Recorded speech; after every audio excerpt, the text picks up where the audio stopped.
ओम देवी प्रपन्नाति हरे प्रसीद प्रसीद मातर जगतोऽखिलस्य प्रसीद विश्वेश्वरी पाहि विश्वं त्वमेश्वरी देवी चराचरस्य शरणागत दीनार्थ परित्राण परायणे सर्वस्यार्ति हरे देवी नारायणी नमोस्तुते। नमस्कार, स्वागत है आपका आचार्य वाणी में। मैं आचार्य डॉक्टर विक्रमादित्य आपके साथ हूँ। आज का विषय जो हम आपके समक्ष उपस्थित करने जा रहे हैं, 6 तारीख का दिन अद्भुत है। इस दिन गुप्त नवरात्रि का आरंभ हो रहा है। आषाढ़ के महीने की प्रतिपदा जो है वो गुप्त नवरात्रि को आरंभ करती दिखाती है। और लेकिन इस बार शनिवार के दिन ये सुंदर योग बना है। कहा जाता है कि शनिवार के दिन यदि कोई शुभ आरंभ, शुभ पूजन पाठ अनुष्ठान यदि आरंभ किया जाए तो वो अवश्य सफलता और मनोरथ सिद्ध करने की तरफ जाता है। और गुप्त नवरात्रि तो वैसे ही मनोकामनाओं की सिद्धि के लिए अद्भुत है, जिसमें कहा जाता है कि चुपचाप परमात्मा की आराधना करें, कोई पंप एंड शो करने की आवश्यकता नहीं है। हमने विवेकानंद योगाश्रम में इस समय में पूरे 9 दिन के लिए दुर्गा सप्तशती का यज्ञ रखा है। शेष चंडी का पाठ रहेगा, तो आप भी इसमें सम्मिलित हो सकते हैं। अपने नाम से सुंदर आहुति करने की व्यवस्था बना सकते हैं। फ़ोन नंबर्स आपके साथ हैं। भगवती दुर्गा के जितने मंत्र हैं उन सबकी आराधना करें, सब श्लोक की दुर्गा का पाठ करें। दुर्गा विशेष तौर पर दुर्गा आरती शमनी सर्वमंगल मांगल्य, जो भी मंत्र आपको याद है, सबसे श्रेष्ठ दुर्गा सप्तशती है, उसका पाठ करने का प्रयास कीजिए। ग्रह नक्षत्रों के अनुसार से आपके लिए अच्छा रहेगा, लाभ देने वाला समय रहेगा, तो अवश्य इन सब कार्यों को करने का प्रयास कीजिए। चंद्रमा परिवर्तित होने की तरफ जाएंगे और ये बुध के साथ सुंदर योग बनाएंगे अगले दिन। ये आपके लिए अनुकूल ग्रह की स्थिति दिखाता है।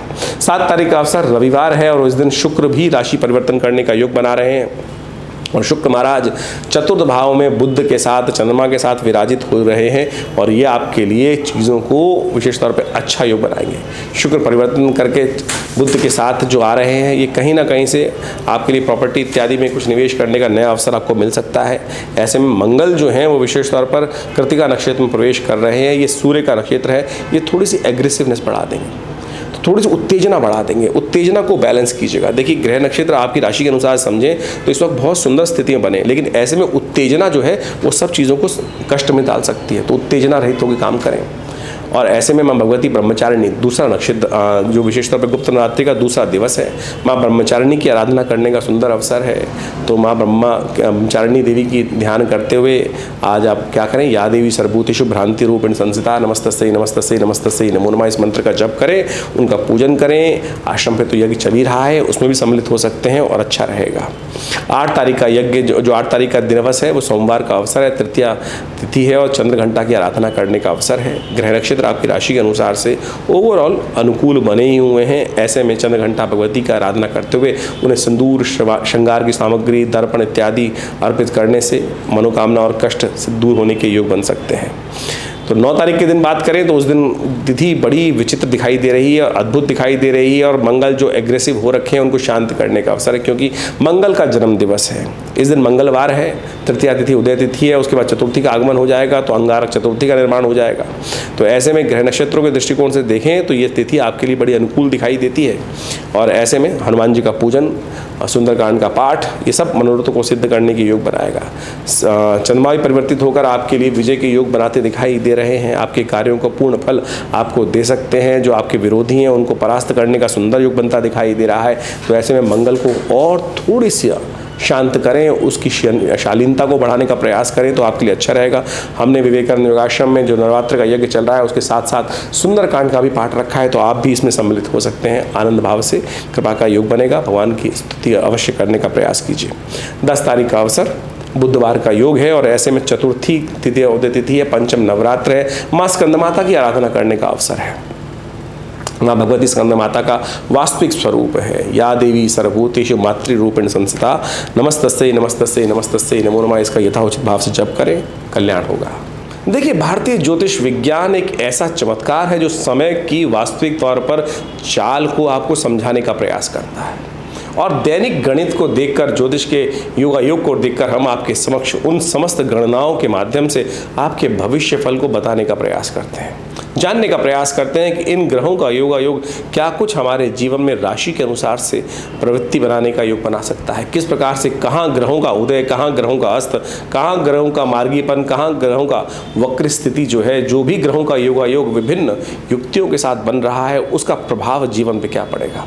गोचर के दृष्टिकोण से ये परिवर्तन जो होता है वो हर व्यक्ति पे प्रभाव डालता है, लेकिन उसका प्रभाव उस प्रकार से होता है कि जैसा उसकी मूल जन्म पत्री में जन्म के समय जो जलग्न इत्यादि है उसके प्रभाव से उस गोचर के मिश्रित प्रभाव को समझकर उसको हर व्यक्ति के जीवन में उसको समझने का प्रयास करना चाहिए। देखिए ऐसा नहीं है, बहुत सारे लोगों के मन में भ्रांति हो सकती है और ये भ्रांति स्वाभाविक है कि 12 राशियों के अनुसार से पूरे विश्व को कैसे विभाजित कर दिया। अब ये समझें कि जिस प्रकार से 12 राशियों को एक मूल रूप से, लेकिन हर व्यक्ति उन प्रवृत्ति के रूप से हम समझने का व्यक्ति बना सकते हैं, व्यवस्था बना सकते हैं।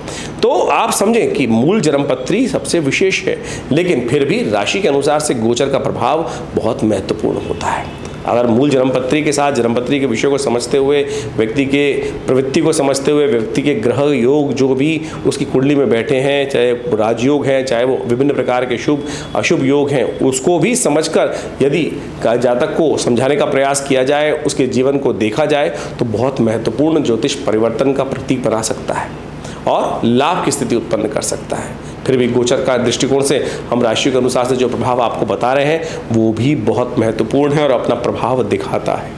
और हमने प्रत्यक्ष रूप से देखा है कि हजारों लोगों को जीवन में इससे लाभ भी होता है। तो आप किसी विचित्र विडंबना में ना फंसें, लोगों के कहने में ना आए। ज्योतिष प्रत्यक्ष है, लाखों वर्षों से भारतीय संस्कृति और विभिन्न मानव संस्कृति ने इसका लाभ उठाया है। विभिन्न शोध भारतीय संस्कृति का चमत्कार है जो समय को पहचानने में, समय को के अनुसार से व्यक्ति को कार्य करने की तरफ प्रेरित कर सकता है, सही समय का चुनाव कर सकता है।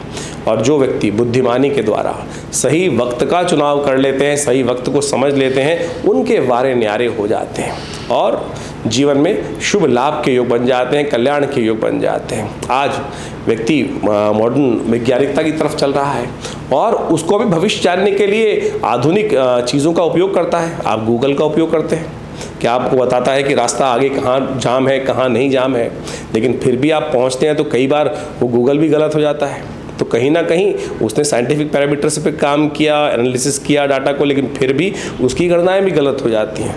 और आप समझें जो भविष्य की दिशा है, क्योंकि भविष्य, ग्रहयोग, वर्तमान सब परिवर्तनशील है। ऐसा कुछ भी नहीं है कि जो स्टैटिक है, सब कुछ परिवर्तन की तरफ जा रहा है, सब कुछ आगे हर पल हर क्षण बदल रहा है। और वो बदलाव इतना तीव्र भी होता है और इतना क्षणिक भी होता है और इतना दीर्घ लंबा भी होता है कि जिसका कई बार परिवर्तन बहुत महत्वपूर्ण सामने आ जाता है और कई बार इतना स्वाभाविक होता है कि व्यक्ति को पता भी नहीं चलता।